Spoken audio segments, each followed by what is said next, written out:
Assalamualaikum warahmatullahi wabarakatuh. Waalaikumsalam warahmatullahi wabarakatuh. Bismillahirrahmanirrahim. Alhamdulillahi rabbil alamin. Wassalatu wassalamu ala ashrafil anbiya'i wal mursalin. Sayyidina wa maulana Muhammadin wa ala alihi wa ashabihil mujahidin at-tahirin. Amma ba'du, subhanaka la ilma lana illa ma 'allamtana innaka antal alimul hakim. La hawla wa la quwwata illa billahil aliyyil azim. Saudara-saudara kaum muslimin, terutama adik-adik para remaja dan pemuda yang saya cintai. Apabila seseorang akan membangun rumah, tentu saja dia akan mengadakan beberapa pilihan. Sejak dari memilih lokasi di mana rumah itu akan didirikan, sampai kepada menentukan bahan-bahan kualitas yang akan dipakainya, sampai kemudian kepada wujud dan bentuk rumah yang akan ditinggalinya. Demikianlah bahwa untuk membangun sebuah rumah yang hanya untuk menaungi kehidupan di dunia ini, kita mengadakan berbagai macam pilihan.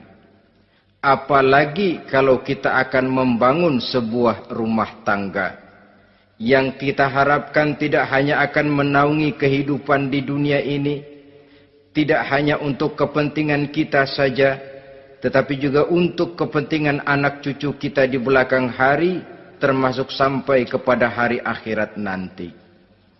Oleh karena itu, pada pertemuan kali ini, saya hanya ingin khusus berbicara kepada adik-adik remaja dan para pemuda, bagaimana sebaiknya memilih jodoh menurut ajaran agama Islam.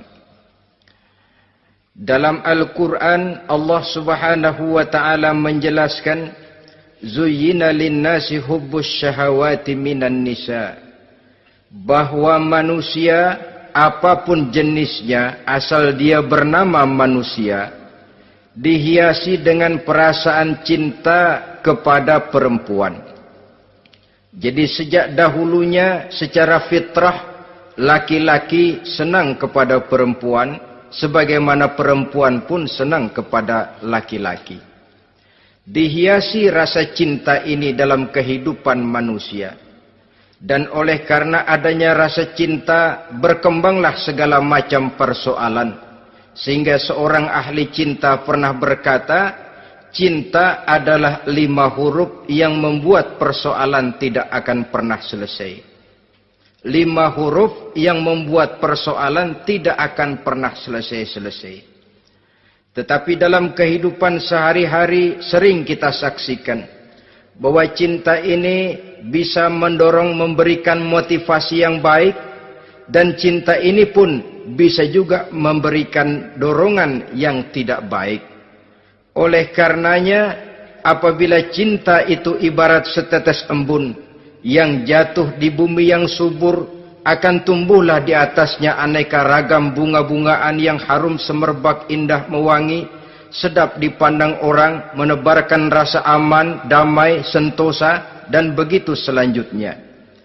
Tapi jika cinta itu jatuh di hati yang gersang dan tandus, tidak ada yang akan dapat tumbuh di sana selain sirih memanjat batu, kuning daunnya, lemah gagangnya. Maka cinta yang semacam itu tidak akan memberikan dorongan positif kepada seseorang di dalam kehidupannya. Maka lebih dahulu kita akan membicarakan cinta dalam artian yang positif ini, untuk nanti sampai kepada perempuan yang bagaimana yang harus kita cintai, atau laki-laki yang bagaimana yang harus dicintai oleh seorang perempuan. Saudara hadirin yang saya hormati, cinta dalam artian yang positif, pertama, dia selalu mendatangkan keindahan. Yang kedua, cinta itu memberikan energi atau semangat untuk berjuang. Dan yang ketiga, cinta itu selalu membawa resiko dalam bentuk pengorbanan. Maka cinta yang positif pertama melahirkan keindahan. Disinilah orang memerlukan filter atau saringan. Sebab keindahan yang didasarkan karena cinta itu merupakan satu keindahan yang relatif saja. Boleh jadi karena indah orang jadi cinta, boleh juga jadi karena cinta segala sesuatu terasa jadi indah. Namun bagaimanapun juga, kalau hati sudah diliputi oleh rasa cinta, segalanya akan terasa menjadi indah. Cinta itu adalah keindahan. Yang kedua, cinta itu energi, melahirkan dorongan dan semangat. Yang lemah bisa menjadi kuat, yang takut bisa menjadi berani, yang jauh jadi terasa dekat. Itu semua karena dorongan cinta. Dan dari energi ini lahirlah yang ketiga, bahwa cinta adalah pengorbanan. Sehingga orang berkata, berani bercinta artinya harus berani berkorban. Takut berkorban, jangan bercinta. Kalau cinta ini kita salurkan kepada nilai-nilai agama umpamanya, yang pertama, cinta mendatangkan keindahan. Kita cinta kepada agama, maka apapun yang diperintahkan oleh agama akan terasa menjadi indah. Solat akan terasa menjadi indah. Puasa terasa menjadi indah. Zakat terasa menjadi indah. Jihad pun akan terasa menjadi indah. Persis kalau kita cinta kepada seorang gadis. Jika kita cinta kepada seorang gadis, apanya saja akan kelihatan menjadi indah.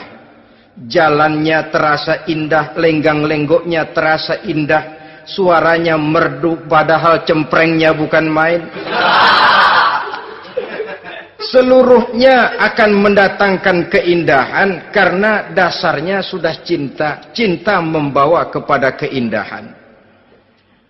Yang kedua, cinta itu melahirkan energi. Orang yang cinta kepada agama akan lahir tenaga dan semangatnya melaksanakan ibadah, melaksanakan puasa, melaksanakan zakat, melaksanakan solat, melaksanakan haji, bahkan melaksanakan jihad sekalipun. Cinta selamanya menimbulkan energi dan semangat. Sama saja dengan kita apabila jatuh cinta kepada seorang gadis, walaupun rumahnya jauh, katanya, gunung pun akan kudaki, lautan pun kuseberangi. Untuk apa itu? Untuk menemui apa yang kita cintai. Cinta selamanya melahirkan energi. Capek tidak terasa, lelah tidak terasa, semuanya tertutup oleh keindahan yang bernama cinta. Lalu yang ketiga, cinta membawa pengorbanan. Apabila kita cinta kepada agama, maka pengorbanan terhadap apapun yang diminta oleh agama, baik itu pengorbanan waktu, tenaga, pikiran, harta, bahkan pengorbanan nyawa sekalipun, kita tidak akan berat melaksanakannya karena cinta kita kepada agama yang kita anut ini. Demikian juga cinta kita kepada seorang perempuan akan membuat kita rela berkorban. Apapun yang dia minta, jangankan kita tidak mampu, jangankan kita mampu, kita tidak mampu sekalipun, kita masih berusaha untuk mampu guna memenuhi tuntutan si buah hati belahan jantung. Kadang-kadang malam minggu si doi ngajak nonton. Umpamanya, duit tidak ada, gajian belum, kerja enggak. Timbullah inisiatif. Entah sepatu kita jual ke tukang loa, entah celana mampir dulu ke tempat lain. Yang penting kita berkorban untuk memenuhi permintaan si buah hati belahan jantung. Ketika itu pengorbanan sudah tidak kita rasakan lagi. Bahkan pengorbanan yang paling pedih sekalipun, dalam gurau, dalam bercanda misalnya, dicubit kita oleh kekasih kita, pedih bukan main, terkelupas kulit, mengalir darah, bukan nangis, nyengir. malah kadang-kadang minta tambah dicubit lagi. Itulah romantikanya cinta, sanggup membuat orang berkorban, melahirkan energi dan semangat, menambah keindahan dalam kehidupan, sepanjang dia dalam artian yang positif. Kalau demikian masalahnya, di dunia yang penuh dengan perbenturan nilai sekarang ini, orang sering salah jalan bagaimana memilih jodoh untuk membangun rumah tangga yang bahagia. Jangan lupa bahwa membangun rumah tangga ini bukan hanya untuk 1-2 bulan, bukan hanya untuk 1-2 tahun, bahkan bukan cuma untuk kehidupan dunia, lebih daripada itu pun untuk menunjang kebahagiaan di akhirat. Oleh karenanya, memilih jodoh bukan satu hal yang mudah, bukan satu hal yang bisa dilaksanakan sambil lalu, tetapi memerlukan penelitian, memerlukan pengamatan yang mendalam. Apa petunjuk agama tentang itu? Dengan kata lain, bagaimana seharusnya seseorang memilih jodoh dalam kehidupannya? Ini tentu saja sumbangan moral buat adik-adik remaja dan para pemuda yang lagi kebingungan memilih jodoh, atau barangkali buat bapak-bapak yang kepengen nambah lagi.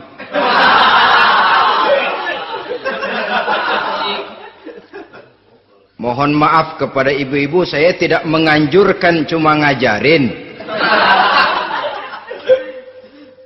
Yang pertama, menurut Nabi, nikahilah perempuan itu karena rupanya, karena hartanya, karena keturunannya, dan karena agamanya.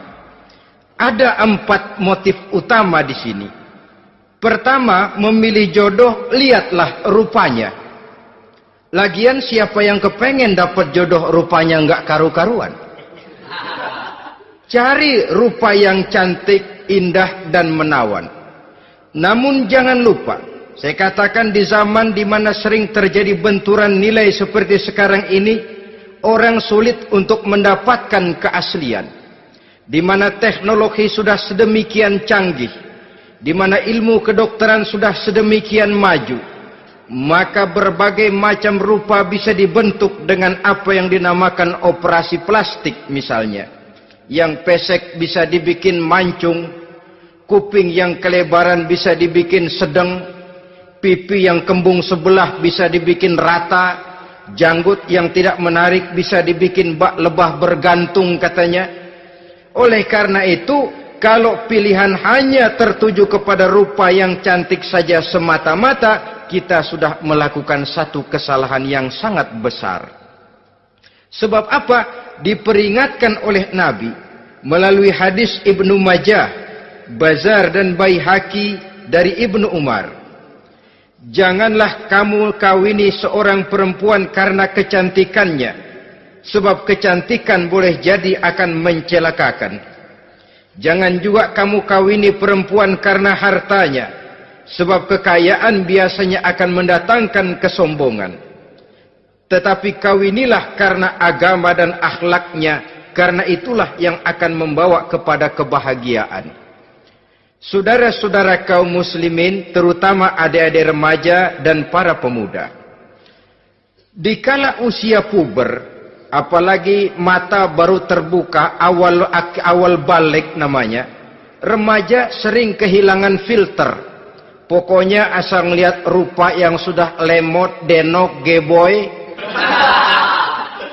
pikiran pun hanyut, malam terkenang, siang terbayang, tidur tak nyenyak, makan tak enak katanya, selalu terbayang wajah si doi. Dikala itu orang kehilangan pertimbangan bahwa rupa yang cantik kadang-kadang sering menipu.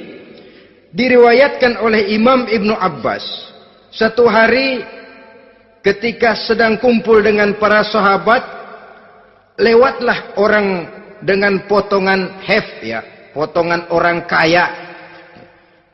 Kelihatan kan, orang kaya sama orang miskin jalannya aja lain kan? Jalannya saja, jangan gaya hidupnya, jalannya saja lain. Lewat dia, Rasul bertanya kepada seorang sahabat, menurut pendapatmu bagaimana orang yang lewat itu? Kata sahabat, oh, yang lewat ini ya Rasul, kalau dia meminang perempuan pasti diterima. Kalau dia menolong orang pasti berhasil. Kalau dia ngomong pasti didengerin. Kenapa? Orang kaya. Orang kaya ya Rasul. Kalau dia minang, perempuan mana yang kagak bisa menerima kalau dipinang oleh orang kaya? Biar mukanya udah belipet kayak dompet tanggung bulan. Kalau memang duitnya banyak, nggak kelihatan tuh muka yang belipet. Yang kelihatan duit. Kalau dia nolong orang, pasti berhasil apa yang dia tolong itu. Kalau dia ngomong, pasti didengerin orang. Walaupun omongannya biasa-biasa saja. Kenapa? Orang lihat penampilannya. Sudah, ketika orang itu lewat, beberapa lama kemudian lewat lagi seseorang yang kelihatannya miskin. Rasul tanya lagi, kalau orang ini, bagaimana pendapat kamu? Wah, potongan begini sih Rasul. Kalau dia minang, orang tolak.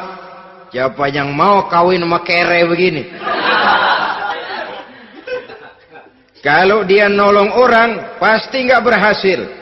Kalau dia ngomong, kagak bakalan ada yang mau dengerin. Siapa yang mau dengerin orang susah ngomong? Setelah orang itu lewat, apa kata Rasul? Orang yang terakhir, yang lewat ini, yang barusan lewat, jauh lebih baik dari yang pertama yang lewat tadi. Jauh lebih baik. Maksud dari ucapan ini, Rasul sebenarnya mendidik para sahabat jangan tertipu oleh penampilan. Sebab penampilan tidak selamanya mencerminkan keaslian. Apalagi di zaman sekarang, salon di mana-mana bejibun. Alis mata bisa dibikin, pipi bisa dicat. Yang pinggir kuning, yang tengah merah, di sebelah merah ada yang kehitam-hitaman, persis orang kepentok tiang listrik.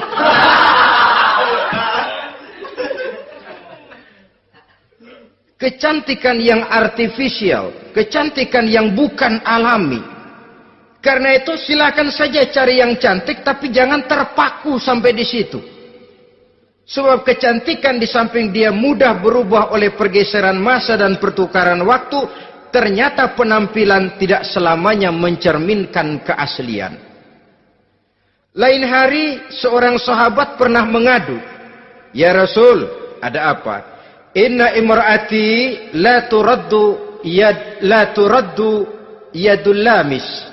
Ya Rasul, istri saya tidak pernah menolak tangan orang laki yang menjamahnya, mengajak salaman kepadanya. Apa jawab Rasul? Ceraiin aja. Tapi hati saya berat ya Rasul, saya cinta betul sama dia. Ya kalau hatimu berat, jaga dia baik-baik. Nah, dari riwayat ringkas ini kita ambil satu perbandingan. Memang punya istri berwajah cantik itu kadang-kadang si malakama kalau imannya tidak kuat. Si malakama. Kita diemin aja, binal, makan hati, nggak aman, nggak tentram. Jangan-jangan saya berangkat ke kantor, dia ngompreng. Buah si malakama, seperti orang tadi, ya Rasul. Istri saya kelihatannya sebenarnya tidak negatif maksudnya ini, cuma bersalaman, tapi terlalu ngobrol. La turaddu yadul lamis, tidak pernah menolak orang yang ngajak salaman. Ya sekedar salaman. Tapi kan awalnya dari salaman. Kalau sudah salaman kan strum bisa ngederdet dari tangan situ. Kata Rasul sederhana saja. Ya kalau memang begitu ceraiin. Saya nggak kuat Rasul, saya cinta betul sama dia. Kalau kau tak kuat berpisah dengan dia, jagalah dia baik-baik. Ajar, didik, tanamkan rasa keagamaan di dalam hatinya. Saudara-saudara kaum muslimin, jadi rupa yang cantik tanpa didasari oleh nilai-nilai agama akan membuat seorang suami di rumah tangganya seperti si malakama. Seperti berhadapan dengan buah si malakama kalau tidak diiringi dengan nilai-nilai moral yang luhur dan bekal agama yang tangguh. akan pergi jauh dari rumah rasanya tidak aman, sedangkan di rumah saja siapa yang akan mencari nafkah, dan begitu selanjutnya. Orang tadi jelas berhadapan dengan buah si malakama, didiamkan, makan hati. Sebab maaf, kalau seorang suami sudah tidak punya rasa cemburu terhadap istrinya, itu kan yang disebut dayus. Dan dayus itu jangankan masuk surga, bau surga saja dia tidak dapat. Tapi cemburu dalam artian bukan cemburu buta, cemburu dalam artian yang wajar. Dia cemburu, akan dikerasi takut kalau istrinya minta cerai, sedangkan dia cintanya sudah kadung medok bener. Si malakama jadinya. Nah, ini juga satu riwayat yang memberikan gambaran kepada kita. Pilihan, silakan cari rupa yang cantik saja. Cari yang cantik. Tapi kalau itu dijadikan motif utama tanpa dasar-dasar agama, saya khawatir nanti rumah tangga kita akan berhadapan dengan buah si malakama. Jadi adik-adik remaja, usaha, ikhtiar, cari yang cantik, yang kira-kira nggak membosenin, supaya kita betah tinggal di rumah, supaya kita merasa ada tempat berbagi rasa, ada tempat kita bernaung. Sebab kalau nyari bini sebini-bininya mah, ya jodoh di tangan Tuhan, kagak usah nyari juga ntar datang diri, umpamanya. Iya, kalau yang datang peot. Orang harus berusaha, walaupun pada akhirnya jodoh toh memang ditentukan Allah. Kan 3 hal yang kita tidak bisa menentukan itu katanya. Maut, rezeki, jodoh. Itu yang masuk mysterious problem. Problem yang misterius. Maut, misterius. Kapan kita mati, kita sendiri tidak tahu. Tahun depan, 50 tahun lagi, 100 tahun lagi, tidak pernah seorang pun diberitahu. Tapi yang pasti dia bakal datang. Kapan dan di mananya, kita tidak tahu. Bisa di rumah, bisa di masjid, ya alhamdulillah. Bisa di majelis taklim, syukur. Bisa di medan perang membela agama, bagus. Pasti dia akan datang. Maut, mysterious problem. Sesuatu yang kita tidak tahu kapan datangnya. Rezeki, gitu juga. Sehingga orang sering bilang, rezeki katanya kayak bayangan. Kita uber-uber, dia lari. Kita diam, dia mah diam. Setengah mati kita uber-uber. Emang ukuran segitu, segitu aja. Begitu kita nggak ngapa-ngapain, datang yang bawain rezeki. Namanya rezeki itu mysterious problem. Kadang-kadang ngobek, sungsang, sumbul, udah segala tanah orang kita ukur-ukurin. Udah segala ngomong sudah nggak ada yang loh, tuh sudah buta. Tapi memang bayangan, kalau belum rezeki ya belum. Kadang-kadang nyari kode sampai tidur di kuburan. Belepotan tanah kuburan loh. Yang aneh lagi kadang-kadang orang gila ditanyain. Allahu Akbar, ini kode-kode zaman sekarang ini. Sampai orang waras nanyain orang gila, itu gimana itu? Ini sudah efek yang betul-betul negatif. Sudah jelas orang gila kok ditanya. Apa kira-kira yang nanya nggak lebih gila dari yang gila itu?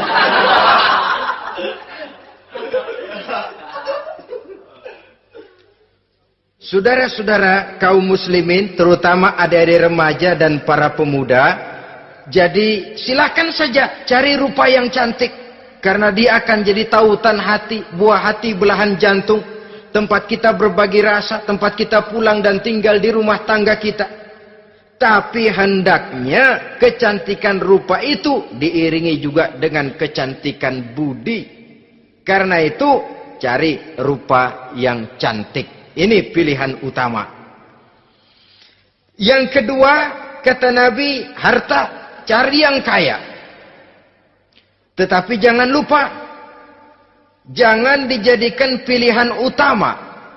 Karena kekayaan sering mendatangkan kesombongan. Apalagi kalau seorang pemuda mendapat istri orang kaya. hidupnya dimodali oleh istrinya, maka biasanya wibawanya sebagai seorang suami akan hilang. Akhirnya komando di tangan istri.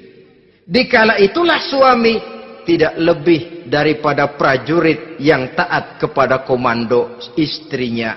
Padahal menurut konsep Quran, ar-rijalu qawwamuna 'alan nisa, laki-laki diciptakan sebagai pembimbing bagi perempuan. Kalau nanti suatu saat terjadi benturan, sedangkan modal diberikan oleh istri, terjadilah pengungkitan. Kata istrinya apa? Lu jangan bertingkah, lu kan kawin sama gue modal lu kolor doang.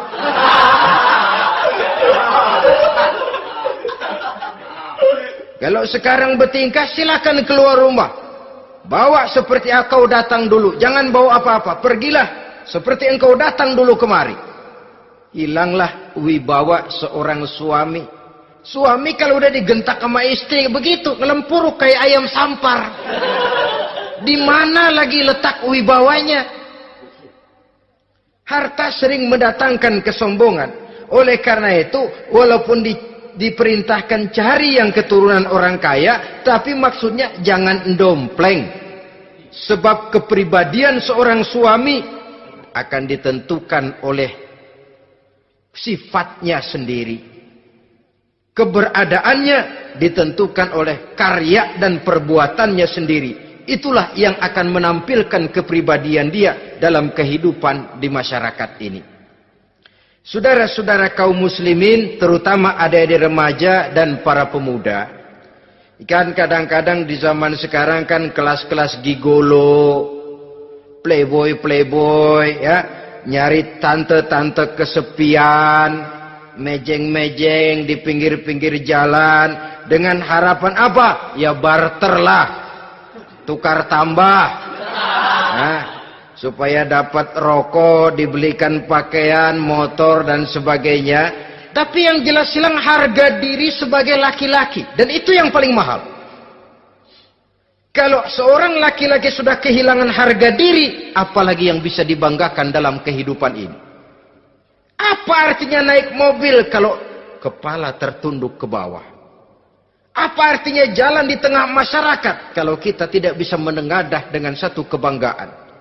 Hilangnya harga diri merupakan kehancuran awal dari sebuah pribadi yang untuk jangka panjang kita tidak akan bisa lagi berbuat banyak. Tanpa harta orang memang sulit untuk bahagia, tapi harta semata-mata bukan merupakan jaminan bahwa orang lantas akan bahagia. Saya barangkali harus berkata, banyak orang miskin yang kaya, tapi tidak sedikit orang kaya yang miskin. Saya ulangi ini. Banyak orang miskin yang kaya, tetapi tidak sedikit orang kaya yang miskin. Nah, bagaimana pengertiannya?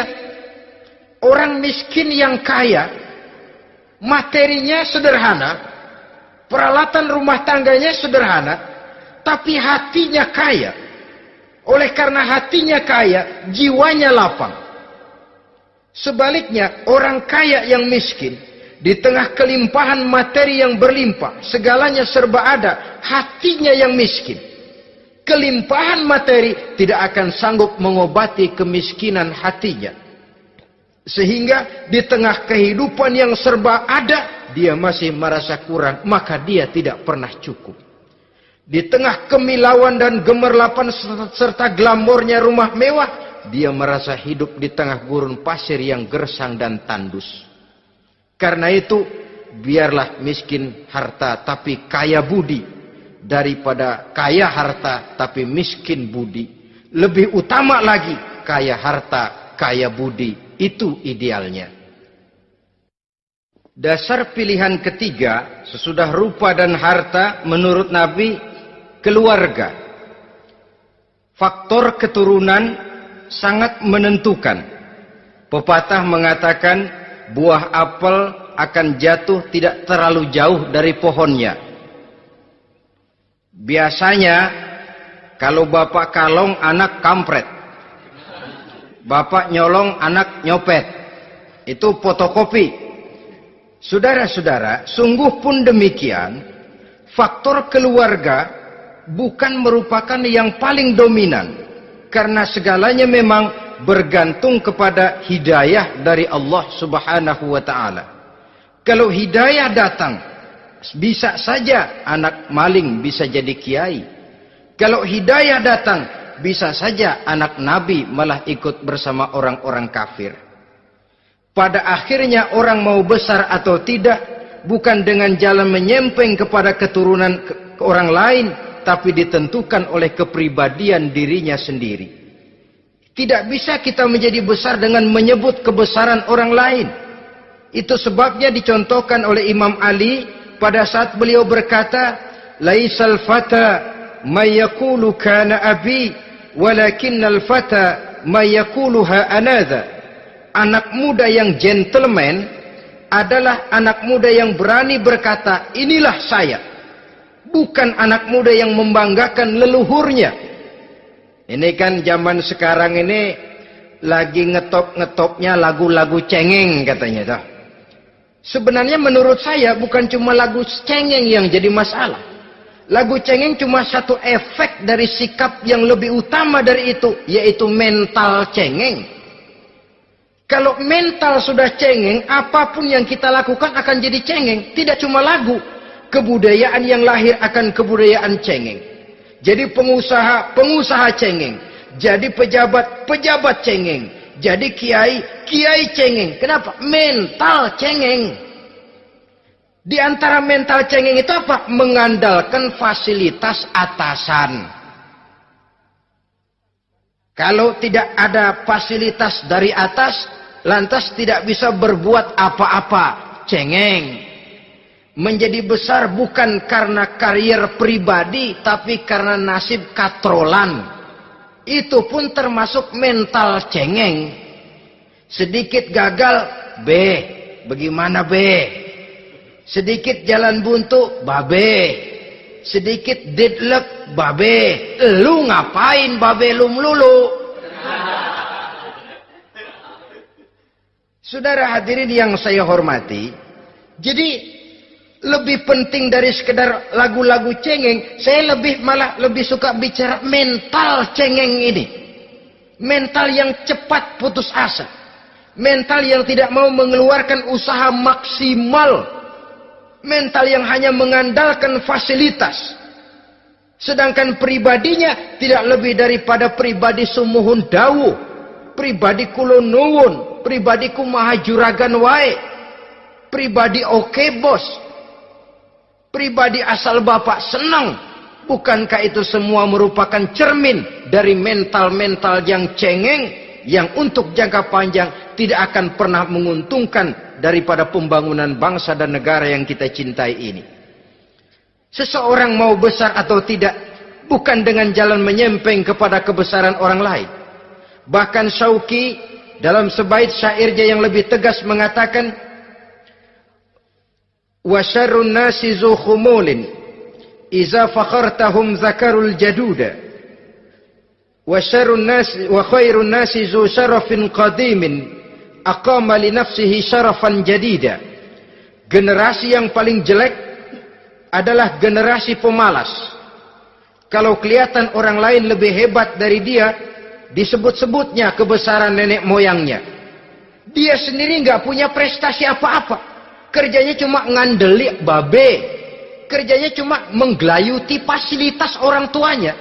Tanpa itu dia tidak akan punya nilai dan harga sama sekali. Ini generasi paling jelek. Kalau orang lain kelihatan lebih hebat, dia sebut nenek moyangnya. Lo sih belum apa-apa lo, baru kopral lo. Engkong gua no, komandan Hansip. Engkongnya yang disebutin. Dia sendiri tidak punya prestasi apa-apa.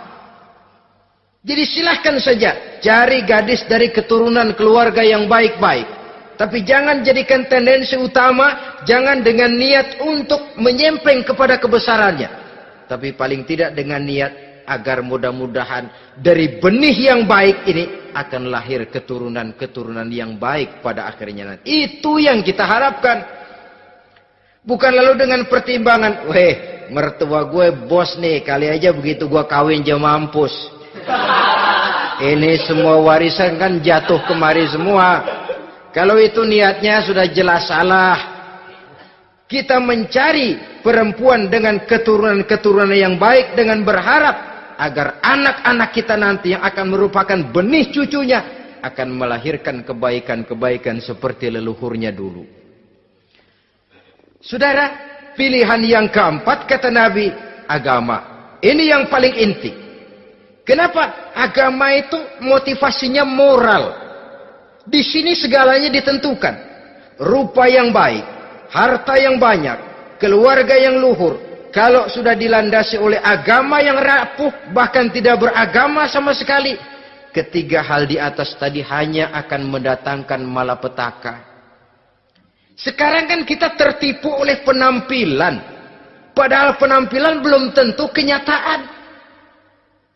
Di jalan-jalan kita akan lebih terpesona melihat gadis pakai miniskirt di atas lutut ketimbang kita melihat gadis-gadis yang pakai jilbab. Kalau sudah pakai jilbab keliwat, yang usil banyak banget, bau sorga nih.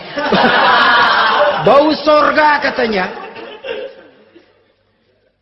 Tapi kalau sudah yang pakai miniskirt itu yang lewat, itu dari ujung ke ujung mata kagak mau kedip. Laler nemplok di mata kagak dirasain.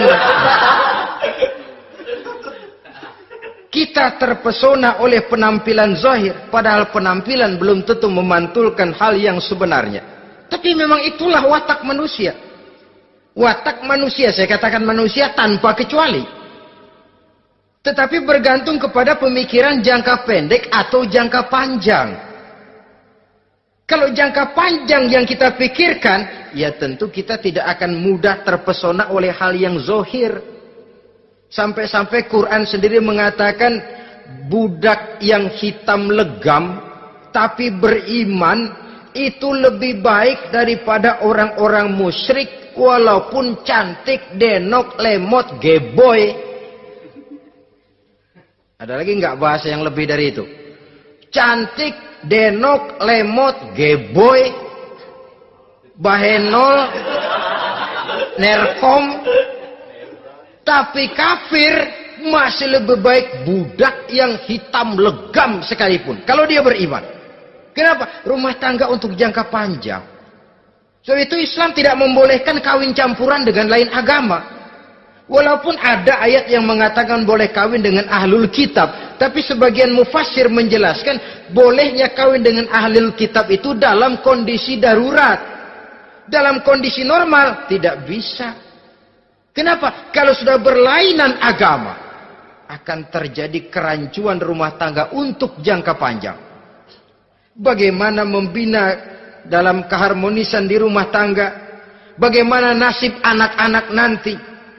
Kadang-kadang ada keluarga, kami sih keluarga modern. Anak-anak kami berikan kebebasan untuk milih agama apa saja. Bapaknya Islam, istrinya Kristen, anaknya ada yang Hindu, Buddha.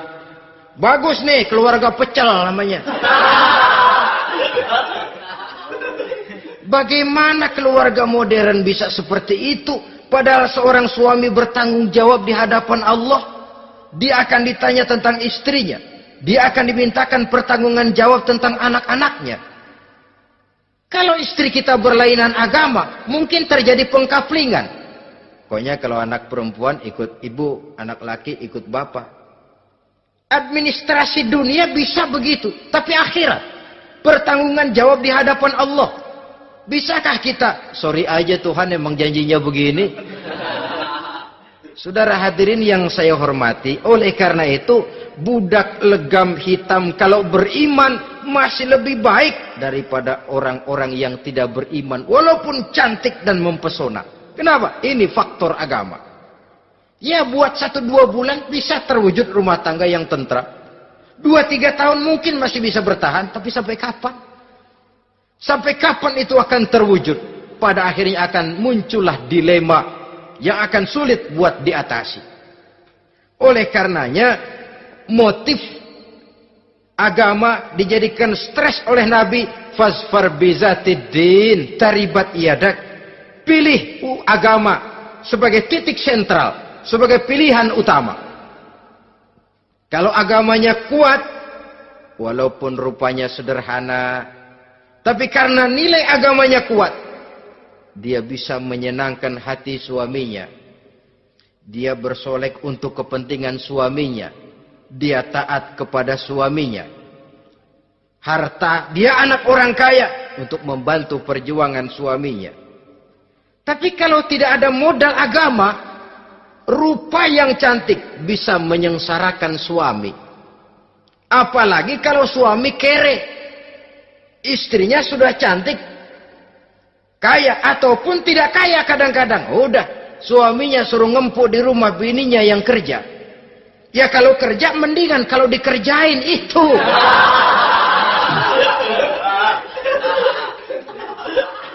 Itu yang repot. Saudara hadirin yang saya hormati, dan ini bukan satu dua kasus. Alangkah malangnya kalau sudah terkena hal seperti itu. Akhirnya seperti pengaduan sahabat kepada Rasul tadi.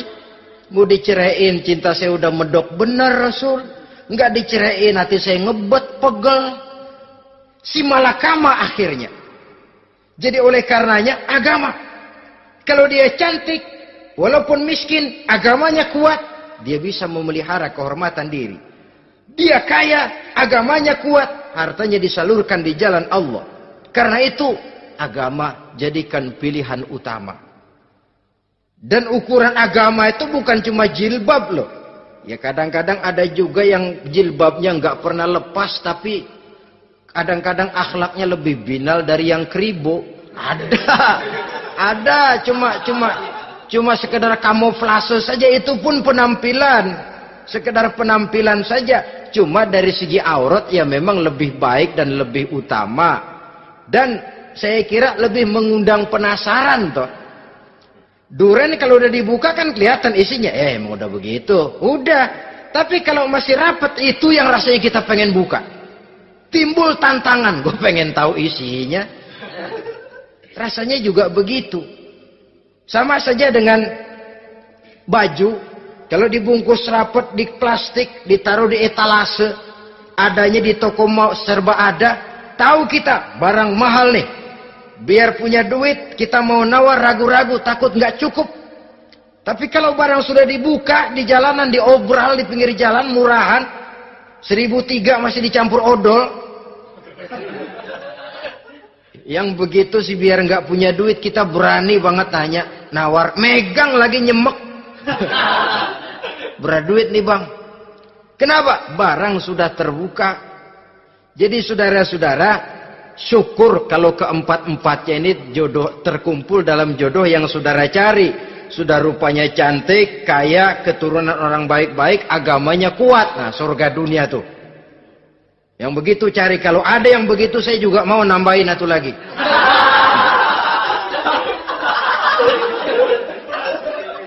Tapi yang kumpul keempat-empatnya ini terus terang saja langka. Makhluk langka ini. Kadang-kadang cantik, kaya, keluarganya hebat, agamanya nol, akhlaknya kayak setan. Tapi yang paling celaka kalau empat-empatnya kagak ada. Rupanya jelek, melarat, bapaknya biang maling, kagak beragama lagi. Apanya yang mau dipilih? Mampus saja mendingan. Sudah nggak ada pilihan sama sekali tuh. Sudah nggak ada pilihan sama sekali. Saudara hadirin yang saya hormati, terutama adik-adik remaja. Nah, lalu apa motivasi agama dalam pembinaan ini apa? Agama ini kan memberikan contoh bahwa perempuan yang baik itu, yang kita ingin jadikan dia sebagai ideal dalam pencarian jodoh, tandanya 3. Iza ra'aitaha sarratka, kata Nabi. Kalau dipandang, dia bisa menggembirakan kamu. Kan ini yang penting buat seorang suami. Kalau saudara nanti jadi suami, punya istri yang jadi partner setia mendampingi suaminya. Kalau dilihat nggak bosenin, Kenapa? Dia berdandan untuk nyenangin hati suaminya. Enggak bosenin. Kan kadang-kadang ada bini kalau kita pulang demok aja fotonya.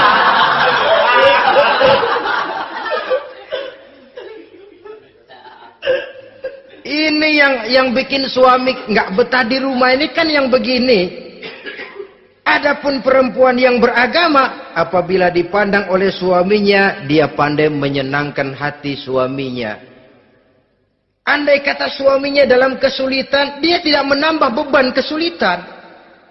Paling tidak dia bisa memberikan satu bantuan moral. Bantuan moral untuk mengurangi beban kesulitan daripada suaminya. Suami pulang dagang rugi, kata istrinya, romantika bang. Sekali-sekali lah, masa selamanya dagang mau untung. Besok siapa tahu untung lebih besar. Kan meringankan tuh. Kadang-kadang enggak, suami pulang dagang dari pasar panas, rugi. Sampai rumah bini pidato. Pletar-pletor. Lu dagang rugi, emang lu laki goblok.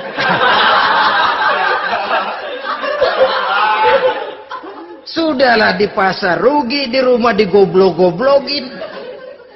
Ini nanti kena penyakit broken home yang begini ini.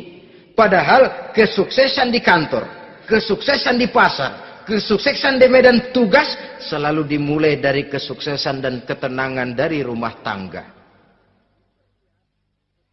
Dia berhias untuk kepentingan suaminya, tidak terlalu berlebihan, dan suaminya pun pandai menghargai istrinya dengan kata-kata yang menimbulkan gairah dan semangat. Oleh istrinya bersorak, kamu makin cantik saja. Jangan juga kadang-kadang suami ketus. Ngelihat daksu pulang kantor, lihat suaminya, istrinya dandan rapi. Tumben lu mau bekasin apa? Mau bekasin katanya. Artinya apa ini? Pandai mengembirakan, bisa tenggang rasa. Bisa berbagi rasa. Sehingga suami merasa ada tempat dia bertukar pikiran. Ada tempat dia membicarakan persoalan. Dialog dalam kehidupan berumah tangga itu sangat diperlukan. Iza ra'aitaha sarratka. Kalau dipandang dia sanggup mengembirakan kamu. Dikasih uang 500 senyum, 5.000 pun ketawa. Menggembirakan. Dia bisa taruh kata hatinya kesel, tapi mulutnya senyum. Nah ini yang sulit ini. Senyum tapi kesel, kesel tapi senyum. Kadang-kadang istri itu kan kalau sudah kesel, suami pulang nggak bisa dia menyembunyikan kekesalannya. Dari jauh suami sudah lihat ini yang nyambut, ini bemo ini. Udah monyong, serem. Saudara hadirin yang saya hormati, yang kedua, bila diperintah dia taat. Ini pengaruh agama. Sehingga Nabi mengatakan, "Lau amartu li ahadin ayyasjuda ila ghairiha, la amartul mar'ata litasjuda ila zawjiha likibari haqqihi 'alaiha." Andai kata saja boleh aku memerintahkan manusia untuk sujud kepada sesama manusia, pastilah aku perintahkan perempuan untuk sujud kepada suaminya. Kenapa? Karena besar hak suaminya kepada dirinya. Untung sujud kepada manusia tidak boleh. Andai kata boleh, perempuan disuruh sujud sama suaminya. Ini tidak perlu sampai sujud. Cium tangan saja minta ridho suami. Kadang-kadang perempuan sekarang berat. Paling banter setahun sekali lebaran doang. Laki pulang sembahyang tubruk, cium tangan, minta redo, nangis, segala macam. 3 hari habis lebaran, beras habis, monyong aja lagi.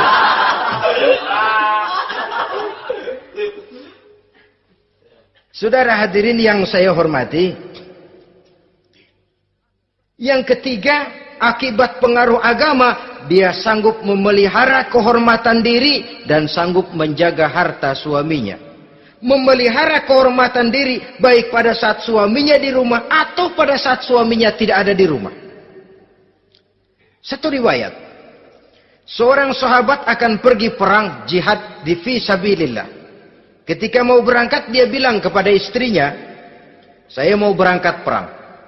Kalau saya belum pulang kamu jangan keluar rumah. Baik bang. Pergi istrinya. Pergi suaminya jihad. 1 minggu, 2 minggu berlalu belum juga pulang. 1 hari datang utusan dari rumah orang tua si istri ini. Assalamualaikum bu. Waalaikumsalam. Ada apa? Ada berita kurang enak bu. Orang tua ibu sakit parah. Mohon tolong ditengokin. Apa kata si istri? Maaf saja, suami saya belum pulang dari medan perang. Saya belum dapat izin keluar rumah kalau dia belum pulang.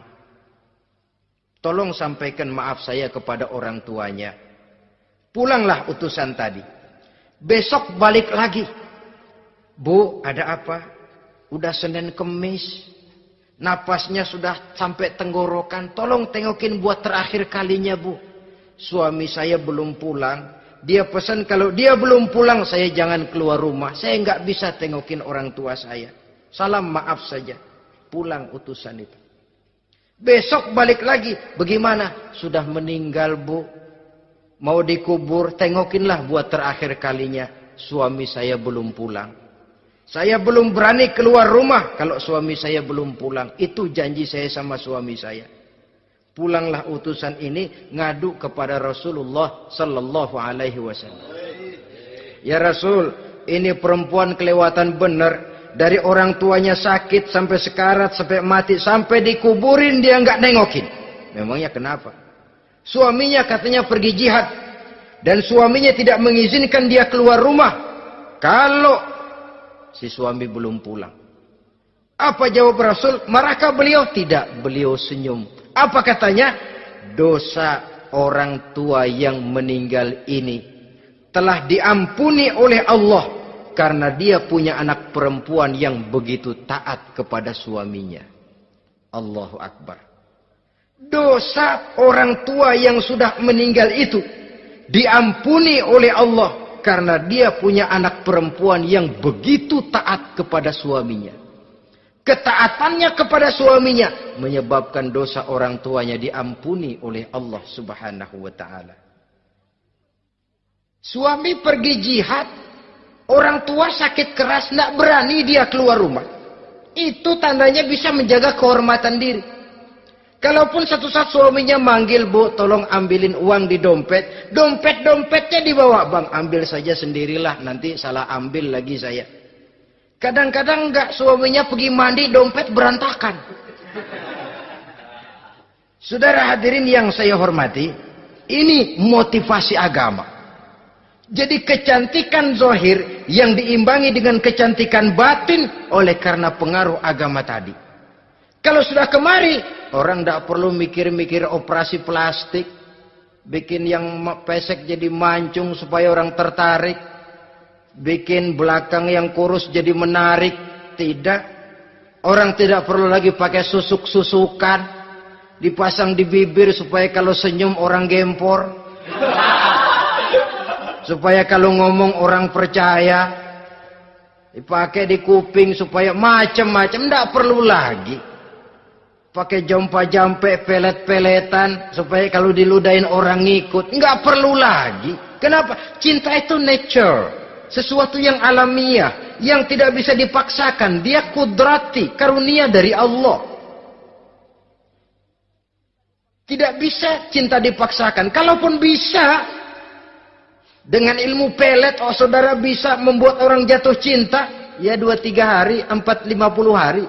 Kesananya, apa yang akan terjadi? Kelanggengan tidak akan pernah terwujudkan. Kenapa? Keterpaksaan yang akan timbul. Dalam kondisi semacam itu, rumah tangga tidak akan mengalami ketenangan dan ketentraman. Jadi biarkan cinta berjalan secara alamiah, karena dia memang alamiah.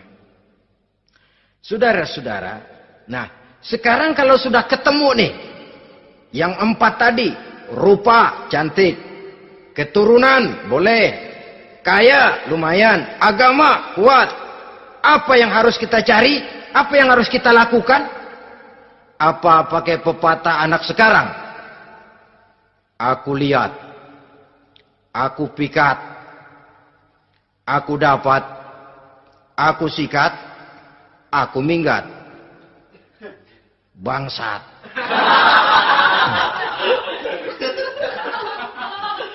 Itu kan ada moto cinta kilat begitu tuh. Cinta kilat katanya. Aku lihat, aku pikat, aku dapat, aku sikat, aku minggat. Bangsat. Atau kita harus hanyut dalam arus free love, free sex, Samenleving, eksperimen dulu? Tidak.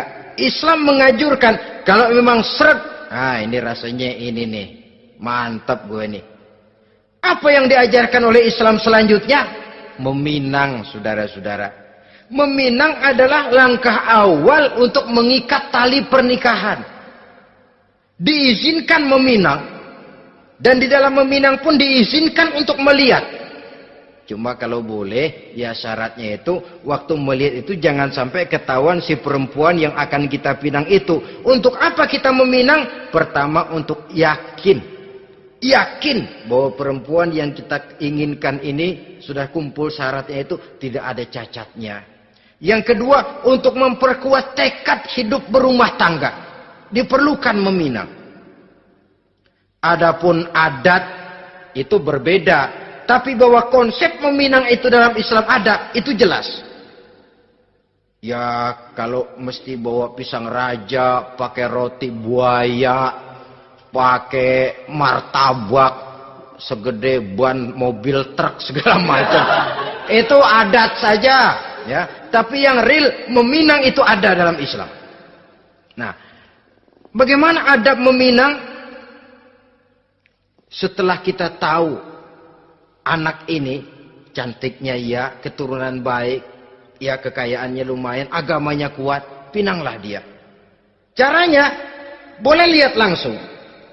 Lihat langsung kalau bisa tanpa setahu si perempuan. Dan batas yang boleh dilihat itu muka dan tangan. Itu saja. Jadi jangan gerusak. Minta permisi Pak, saya mau ngelihat anak bapak seutuhnya. Soalnya buat saya ini nanti. Apanya aja dibedolin, jangan. Kira-kira yang boleh itu muka sama tangan. Andai kata kita risih, sebab nanti kalau nggak jadi akan jadi timbul rasa malu dan si perempuan juga kasihan. Boleh mengutus perempuan yang kita percaya. Coba kau ke sana, lihat kondisinya yang sebenarnya bagaimana.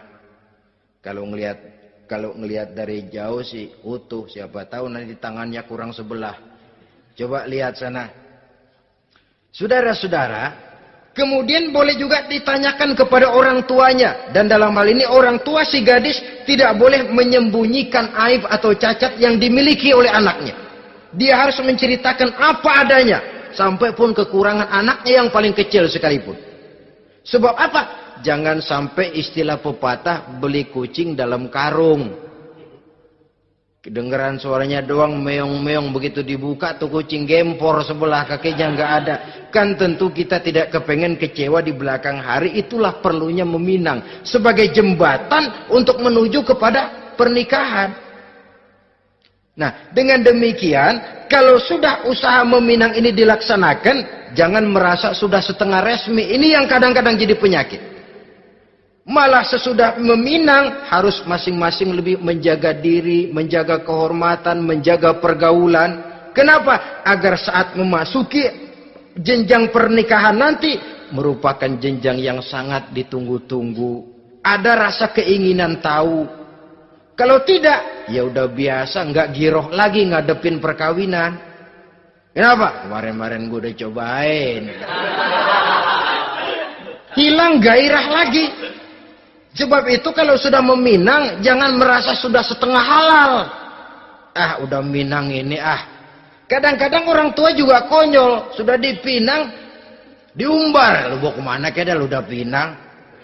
Padahal meminang itu cuma langkah awal. Sedangkan selanjutnya harus lebih berusaha menjaga kehormatan diri. Sampai pada saat nanti pelaksanaan pernikahan.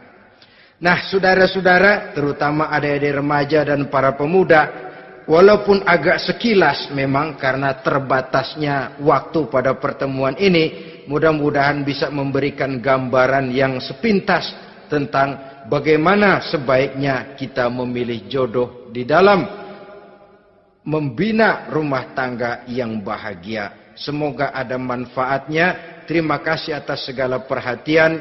Mohon maaf atas segala kekurangan. Usikum wa nafsi bitaqwallah. Wassalamualaikum warahmatullahi wabarakatuh.